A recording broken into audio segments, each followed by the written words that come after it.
다니엘서 제 10장 말씀입니다. 다니엘서 제 10장 19절부터 21절까지 말씀 보려고 합니다. 구약성경 1251페이지에 있습니다. 19절부터 21절까지 말씀 우리 같이 합독하도록 하겠습니다. 시작.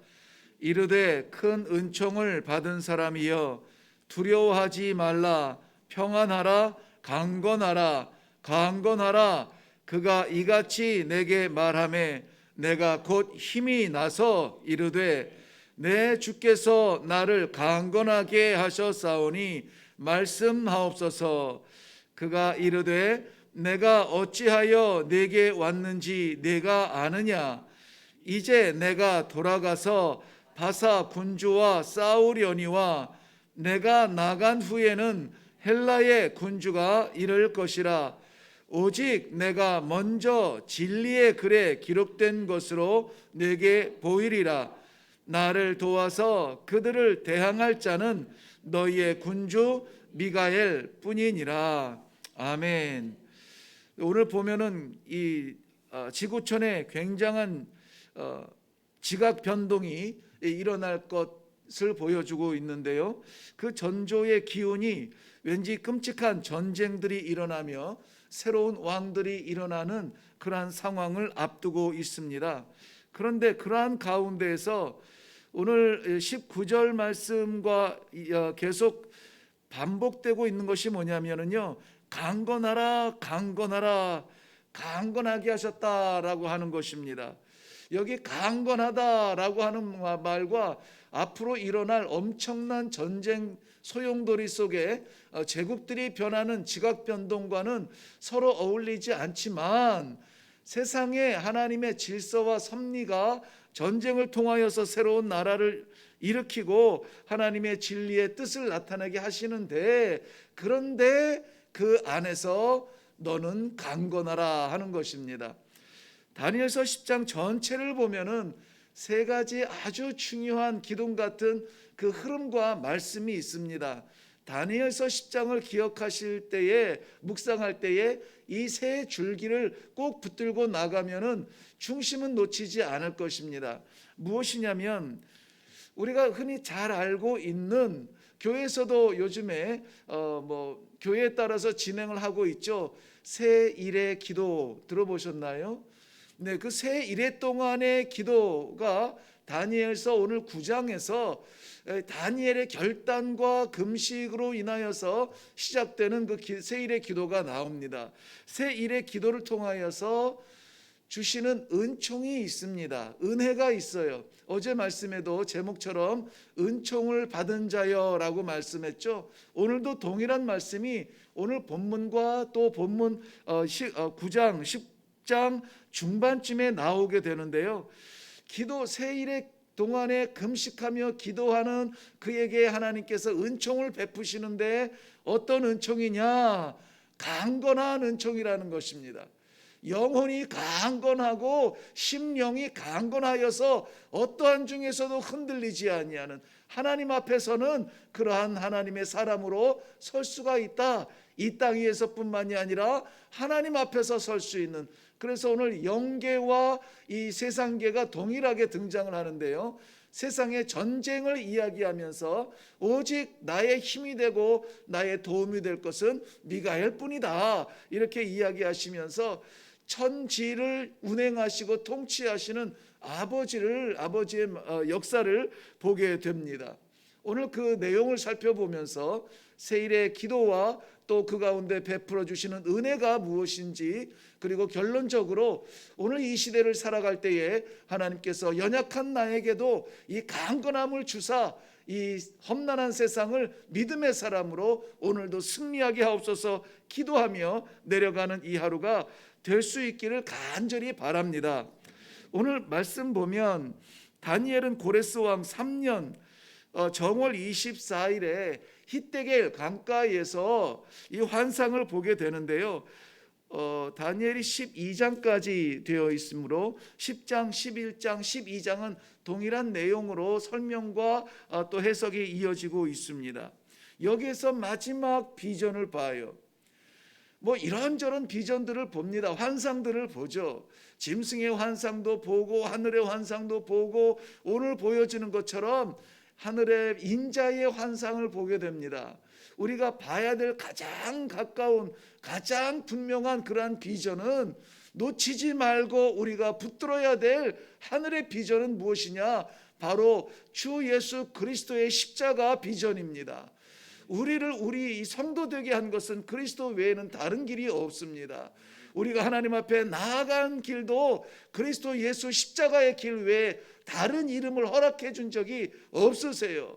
그러므로 신앙생활이라고 하는 것이 어렵고 복잡한 것 같지만 너무나 단순해서 믿을 수 없을 정도로 단순해요. 뭡니까? 예수 그리스도 그 이름 하나 붙들고 나아가는 겁니다. 자나깨나 예수 그리스도의 십자가, 무슨 일을 해도 예수 그리스도의 십자가, 누구를 만나도 예수 그리스도의 십자가의 보혈로 새롭게 된 사람이 만나야지. 마음은 예수 그리스도를 믿고 있는데 우리의 생활은 세상 사람들의 비전과 똑같이 변함이 없다라면은 그것은 하나님께서 마지막 시대에 기대하고 우리를 보내시며 파송하시며 거두실 열매를 바라보시는 그러한 계획을 이루어낼 수가 없습니다. 오늘도 그렇기 때문에 형편들이 다 다르죠. 건강의 모양들이 다르죠. 삶의 현장이 다 다르죠. 그러나 우리는 오직 이 한 비전을 가지고 나아갈 겁니다. 비전이라고 하는 것은 계시와도 같은 말이에요. 볼 수 있는 건데 무엇을 보느냐? 하나님이 보여주시는 것을 보는 겁니다. 오늘 다니엘이 본 것은 무엇일까요? 5절 말씀에 보면 그때에 내가 눈을 들어 바라본즉, 바라보았다. 비전을 해석한 겁니다. 환상을 풀이한 말입니다. 한 사람이 세마포 옷을 입었고 허리에는 우바스 순금띠를 띠었더라 그랬습니다. 세마포 옷을 입은 사람이 있습니다. 세마포라고 하는 것은 상징적으로 온갖 우리의 오점과 죄악들을 덮어줄 수 있는 그러한 옷입니다. 하나님께서 허락하여 주셔서 입을 수 있는 그러한 옷이죠. 대제사장들은 속죄일에 반드시 이 세마포 옷을 입었어야 합니다. 그리고 하나님 앞에 나아가게 되죠. 이 속죄일 1년에 한 번 하나님 앞에 나가서 모든 백성들의 죄를 내려놓고 하나님의 용서를 구하는 그 순간에 여호와께 성결이라고 하는 이마의 금패 외에는 그를 가릴 수 있는 것이 없어요. 세마포 옷을 입어야 했다는 것입니다. 계시록 19장에 보면은 이 세마포 옷을 성도들이 입은 옷으로 표현하고 있습니다. 그런데 그 성도들이 이 세마포 옷을 무엇으로 입느냐? 신앙생활을 무엇으로 하느냐? 바로 이 성도들이 어떻게 살아냈느냐? 삶의 현장의 예배가 바로 이 세마포 옷이라고 했습니다. 많은 것이 어렵고 힘들고 부족한 삶을 살지라도 그러나 삶의 현장을 예배처럼 살아간다면은 우리의 모든 오점들, 힘든 것들, 부족한 것들을 덮어주는 거예요. 그게 뭡니까? 세마포 옷이라고 하는 것입니다. 오늘 여기에 보면은 우바스의 순금으로 띠를 띠었다고 하는데 이 우바스 순금이라고 하는 건 히데겔 지금 환상을 비전을 보고 있는 그 강가, 히데겔 강가 그 근처에 있는 지역 이름인데요. 이 금이 굉장히 유명한 지역이라고 합니다. 그곳의 자랑거리인 이 순금으로 띠를 띠고 있었다는 것인데 금이라고 하는 재질도 중요하지만은 그것으로 띠를 띠었다라고 하는 것은 준비되었다는 것입니다. 이 세마포 입은 그분이 현상으로만 나타나는 것이 아니라 무엇인가를 위하여서 준비되었다. 성경에서 띠를 띠었다는 것은 의복의 마지막 부분이거든요. 그저 천을 두르는 것처럼 되어 있지만은 활동하기 위해서는, 싸우기 위해서는, 군인들이 전쟁에 나가기 위해서는, 농부들이 밭에 나가기 위해서는 마지막에 반드시 해야 되는 게 그 펄럭이는 옷을 잡아주고 띠를 띠는 건데요. 오늘 이 세마포 입은 이 인자 같은 이가 순금으로 띠를 띠었다는 것입니다. 그는 준비가 되었습니다. 우리는 어디로 가야 될지 방황하며 무엇을 해야 될지 알지 못하고 그저 닥치는 대로 살아가는 것 같지만 우리를 바라보시는 바로 그 메시아 예수 그리스도, 이 시대에 이미 하나님께서 예정하시고 작정하신 우리를 위한 그분은 준비가 되셨다는 거예요. 오늘도 우리를 살아가는 삶의 현장을 우리는 잘 모릅니다. 그런데 그리스도께서, 우리의 구주께서, 메시아께서 우리를 위하여서 이미 준비가 되어 있다는 사실을 믿으시기를 바랍니다. 그렇기 때문에 이러한 모습을 바라볼 때에 우리 6절 한번 가볼까요?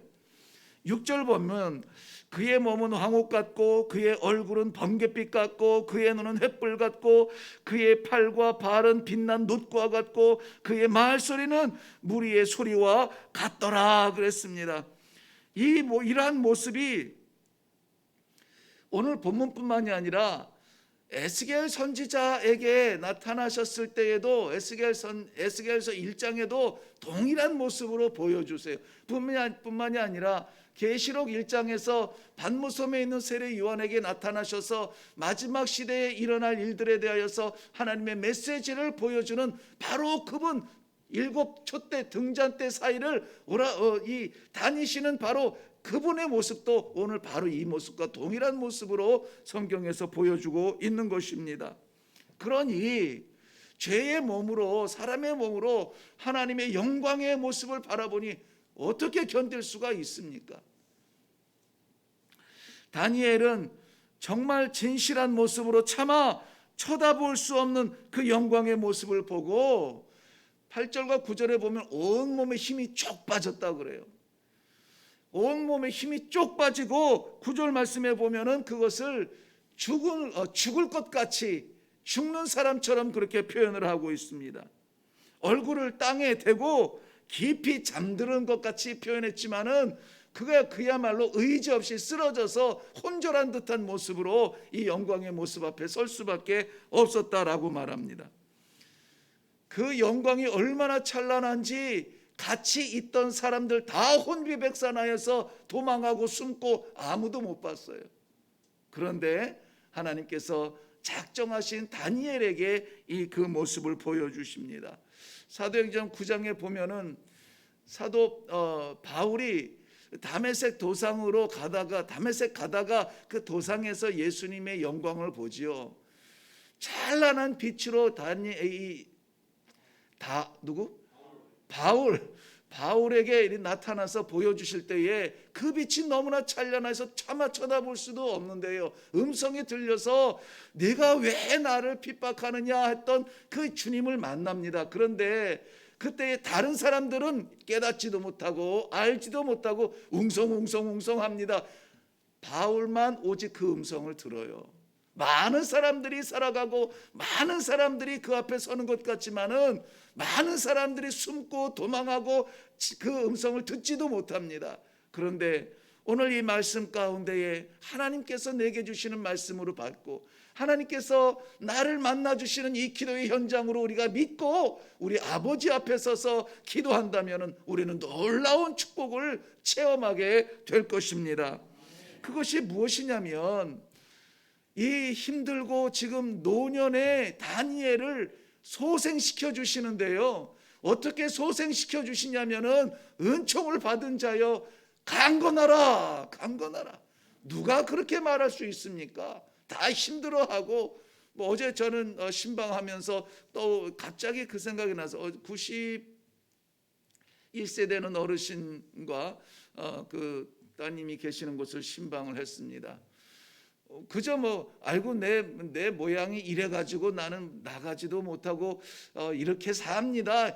굉장히 겸손하지만은 심령이, 마음이 벌써 이렇게 어떤 그 생활에 대하여서 기죽어 있는 듯한 그런 느낌이 들어요. 그런데 얼굴이 안 그렇거든요.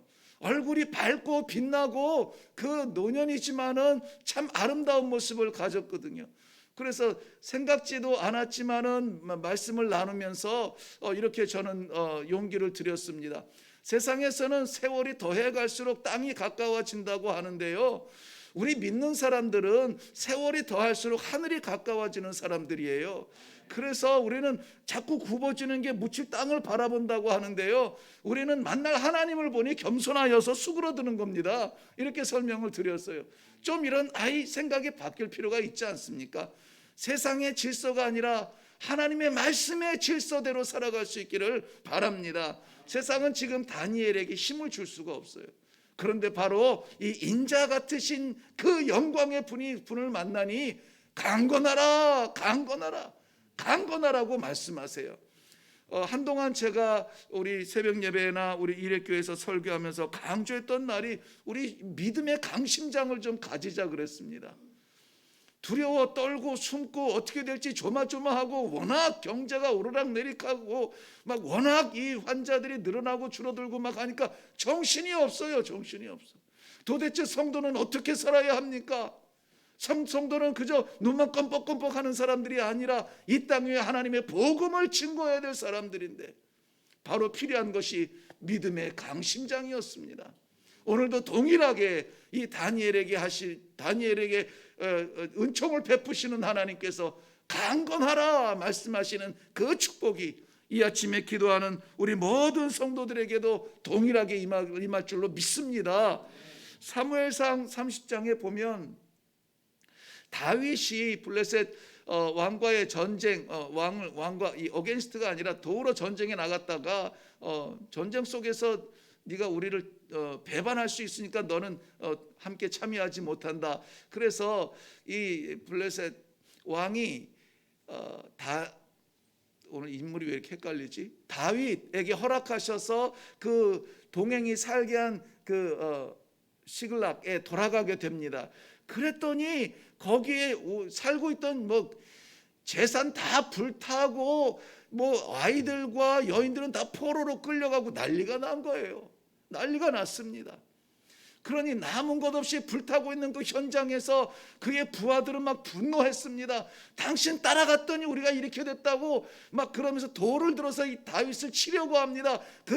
그때까지 모든 죽음의 과정을 다 동행했던 함께 동행했던 용사들도 등을 돌리고 다윗을 치려고 할 때에 다윗에게 위로가 되고 새 힘이 될 수 있었던 것은 하나님 아버지를 의지할 수 있을 때, 하나님 아버지를 부를 수 있을 때 오직 나의 힘은 여호와 하나님으로 새롭게 되나이다 고백할 수 있었어요. 오늘 우리를 강하게 하고 우리를 흔들림이 없이 믿음의 사람으로 이 시대를 살아갈 수 있는 힘을 주시는 것 여호와 하나님이신 줄로 믿습니다. 큰 은총을 받은 사람이여 두려워하지 말라, 강건하라, 강건하라. 이거 싫어하는 사람은 없을 겁니다. 오늘 다 이러한 능력 있는 성도로 살 수 있기를 바랍니다. 어디에서 이 능력이 시작이 되었다고요? 하나님으로부터 시작이 되었어요. 그런데 이 다니엘이 이 능력을 받을 수 있는 그 현장이 어디였냐면 세일에 기도하면서 시작을 해요. 금식하며 기도합니다. 옷을 찢으며 기도합니다. 너무나 보이지 않냐는 황당함 때문에 하나님 외에는 길이 없다고 고백하며 기도합니다. 식음을 전폐하고 잠잘 것을 거부하고 기도하는 그 자리에서 응답으로 얻는 것이 우리 하나님께서 하늘로부터 주시는 강건함이었습니다. 사랑하는 성도 여러분, 오늘도 우리 이 기도 가운데에 하나님 앞에 우리 자신을 내려놓고 우리가 얻을 것, 우리가 잡을 것이 아니라 하나님이 주시는 하늘의 은총으로 말미암아 강하고 담대한 심장을 가지고 떳떳하게 가슴을 펴고 찬송하며 저 문을 나아가 이 하루도 승리할 수 있기를 주님의 이름으로 축원합니다. 기도하겠습니다. 살아계신 아버지, 은혜를 감사합니다. 오늘도 하나님께서 주의 백성들 하루를 살 수 있도록 말씀으로 채워주시니 감사합니다. 공허한 마음, 두려운 마음, 떨리는 마음, 무엇을 해야 될지 알지 못하는 마음일 수 있으나 그러나 하나님께서 강건하라, 강건하라, 이 힘의 근원으로 기도의 자리에 불러주셨사오니 아버지 하나님, 기도할 때에 하나님 아버지 확실하게 믿는 믿음으로 우리의 심신이, 심령이 강건해지는 놀라운 회복의 축복을 허락하여 주시옵소서. 감사드리며 예수님의 이름으로 기도하옵나이다. 아멘. 네, 감사합니다. 이 아침에 우리 먼저 기도할 때에 저는 오늘 말씀의 제목으로 힘의 근원이라 이렇게 정했습니다. 내 힘, 내 능력, 내 저력 어디에서 오는 걸까? 어디에서 옵니까? 아니면 이런 힘도 못 느낍니까? 아니에요. 하나님의 사람은, 약속받은 사람은 오늘 이 말씀처럼 강건하라, 강건하라 한 절에 3번이나 강조하셨습니다. 이건 하나님의 선물이에요. 받지 못하면 바보입니다. 오늘도 우리의 하나님께서 주시는 하늘의 은총을 받아 강건한 그러한 삶을 살 수 있기를 바랍니다. 그런데 그 강건함을 주실 수 있는 은총의 자리, 바로 기도의 자리에 있다는 것이 얼마나 놀랍고 감사합니까? 내 의지로 온 것이 아니라 하나님 섭리 가운데 오늘도 기도의 자리에 불러주시고 앉게 하셨습니다. 말씀 받았으니 이제 기도합시다. 내 힘으로 살아갈 것 아니라 주 예수 그리스도의 십자가 바라보며 살아온 삶이었습니다. 우리 주님께서 우리에게 약속하시고 허락하여 주신 그 놀라운 은총을 받아 누리며 사는 삶이 되게 하여 주시옵소서. 형편과 상황에 두리번거리고 떨며 좌우로 흔들리지 아니하고 우리 믿음이 강건하여서, 의지가 강건하여서, 우리 삶의 목표가 강건하여서 하나님을 향하여서 직진할 수 있는 믿음의 사람 되게 하여 주시옵소서. 우리 먼저 이 제목으로 기도하고 그리고 각자의 기도의 제목으로 또 나아가겠습니다. 우리 같이 기도하겠습니다.